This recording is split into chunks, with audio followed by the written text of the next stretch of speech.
जेव्हा आपण गोव्याचा विचार करतो तेव्हा डोळ्यासमोर काय येतं? सुंदर समुद्रकिनारे, जुनी चर्च आणि नाईट लाईफ, बरोबर? पण ह्या सगळ्याच्या पलीकडे गोव्याची एक वेगळी ओळख आहे. एक अशी कहाणी जी फार कमी लोकांना माहीत आहे. ही कहाणी आहे तिथल्या अदृश्य शिल्पकारांची. आज आपण ओळख करून घेणार आहोत गोव्याच्या चारी कलाकार समुदायाची, ज्यांनी कित्येक शतकांपासून या प्रदेशाचा खरा सांस्कृतिक चेहरा घडवला आहे. बघा, ही गोष्ट सुरू होते थेट पोर्तुगीज विजेत्याच्या शब्दांनी. विचार करा, ज्या अफोन्सो द अल्बुकर्कने गोवा जिंकलं, तोच आपल्या राजाला पत्र लिहून सांगतोय की इथे आणखी कारागीर पाठवू नका, कारण गोव्यातले कारागीर तुमच्या राज्यातल्या कारागिरांपेक्षा खूपच भारी आहेत. या एका वाक्यातूनच गोव्याच्या कलाकारांच्या कौशल्याचा दर्जा तेव्हाच सिद्ध झाला होता. तर कोण होते हे चारी कलाकार? यांची खासियत म्हणजे कोणतेही फॉर्मल ट्रेनिंग न घेता यांच्याकडे इंजिनिअरिंग आणि कलेचं एक अद्भुत ज्ञान होतं. त्यांच्या हातात दगड द्या, लाकूड द्या किंवा सोनं, काहीही असो, ते त्यावर इतक्या सहजतेने आणि सुंदरतेने कलाकुसर करायचे की पाहणारा पाहतच राहायचा. आता कल्पना करा, गोव्यातल्या कलाकारांसमोर सगळ्यात मोठं चॅलेंज काय असेल? तर तो होता तिथला स्थानिक जांभा दगड. हा दगड दिसायला खडबडीत आणि कोरीव कामासाठी प्रचंड कठीण. पण याच कठीण दगडातून या लोकांनी मंदिरांच्या कमानींवर इतकी नाजूक फुलांची नक्षी कोरली की ते त्यांच्या अविश्वसनीय कौशल्याचा एक जिवंत पुरावाच आहे. आणि हो, त्यांचं कौशल्य फक्त दगडापुरतं मर्यादित नव्हतं हं. जसं आपण पाहू शकतो, दगड असो, लाकूड असो, लोखंड, तांब, इतकंच काय, तर सोनं आणि चांदीसारख्या मौल्यवान धातूंवरही त्यांची हुकूमत होती. म्हणजे ते खऱ्या अर्थाने मास्टर ऑफ ऑल ट्रेड्स होते. चला, आता जरा पोर्तुगीज येण्याच्या आधीच्या काळात जाऊया. पाहूया की ह्या कलाकारांनी मंदिरांच्या वास्तुकलेत कोणती जादू केली होती आणि कोणत्या खास कलाप्रकारांना जन्म दिला होता. गोव्याची एक खास कला आहे जी कावी कला म्हणून ओळखली जाते. ही एक प्रकारची भित्तिचित्रकला आहे. यात पांढऱ्या शुभ्र भिंतींवर लाल रंगाची सुंदर नक्षी कोरली जाते. आणि सगळ्यात इंटरेस्टिंग गोष्ट म्हणजे यासाठी लागणारे सर्व साहित्य, म्हणजे समुद्रातील शिंपल्या, नदीची वाळू, हे सगळं तिथे स्थानिक पातळीवर उपलब्ध होतं.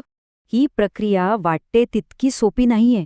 म्हणजे मिश्रणाला योग्य प्रकारे आंबवण्यापासून ते प्लास्टर ओलं असतानाच अगदी वेळेत त्यावर अचूकपणे कोरीवकाम करण्यापर्यंत प्रत्येक टप्प्यावर जबरदस्त कौशल्याची आणि अनुभवाची गरज होते.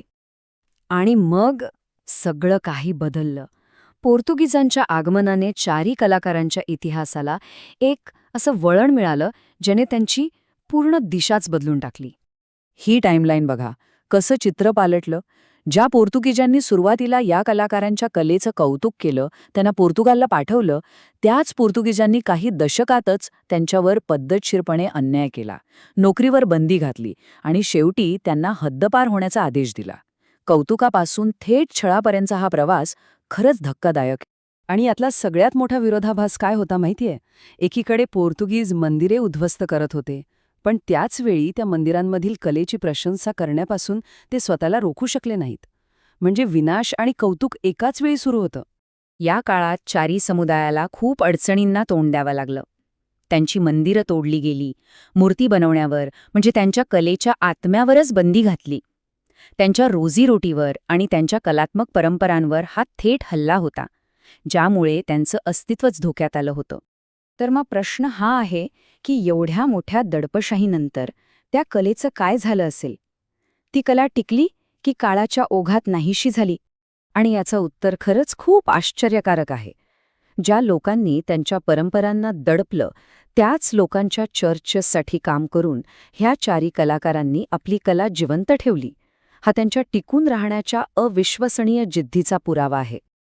तर झालं असं की जेव्हा चारी कलाकारांना ख्रिश्चन कलाकृती बनवण्याचं काम मिळालं, तेव्हा त्यांनी अतिशय हुशारीने आपल्या हिंदू वारशातील प्रतीकं आणि शैली त्यात विणली.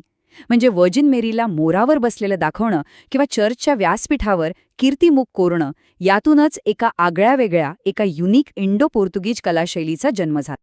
यावरून एक गोष्ट स्पष्ट होते, नियम काहीही असोत, पण या कलाकारांचं कौशल्य इतकं महत्त्वाचं होतं की ज्या संस्थांनी बंदी घातली होती, त्याच संस्थांना त्यांच्याशिवाय पर्याय नव्हता. त्यांची गरज सगळ्यांनाच होती. पण म्हणतात ना, कलेला कोणी दाबू शकत नाही.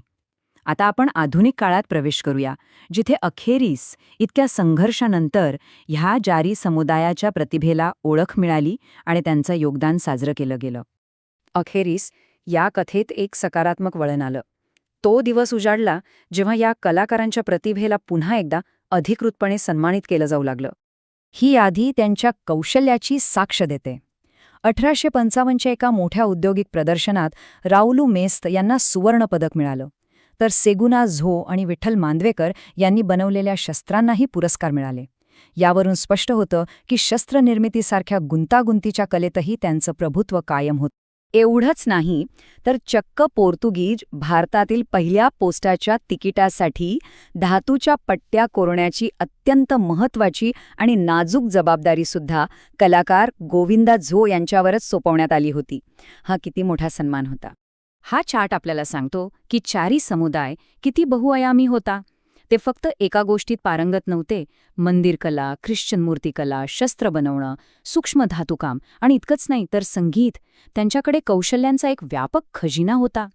आणि ही गोष्ट त्यांच्या वारशाचा एक खूप महत्त्वाचा पैलू आहे. त्यांची कला फक्त हातांमध्ये नव्हती, तर त्यांच्या रक्तात, त्यांच्या आत्म्यात संगीत होतं. आणि ही देणगी पिढ्यानपिढ्या कोणत्याही फॉर्मल ट्रेनिंगशिवाय त्यांच्याकडे चालत आलीय. आणि आपण पुन्हा तिथेच येतो जिथून सुरुवात केली होती. अल्बुकर्कच्या या शब्दांनी केवळ त्यांच्या कलात्मकतेवरच नाही तर त्यांच्या टेक्निकल स्किल्सवर सुद्धा शिक्कामोर्तब केलं होतं. त्यांची शस्त्र त्या काळातल्या युरोपियन शस्त्रांनाही टक्कर देत होती. चारी कलाकारांची ही कहाणी फक्त एका समुदायाची नाही, तर ती प्रतिकूल परिस्थितीत टिकून राहण्याची आहे, सर्जनशीलतेची आहे आणि दोन संस्कृतींच्या संगमातून जन्म घेणाऱ्या अद्भुत कलेची आहे. आणि शेवटी हा एक विचार करण्यासारखा प्रश्न आहे की जगातल्या महान कलाकृती शांततेतून जन्माला येतात की जगण्याच्या संघर्षातून.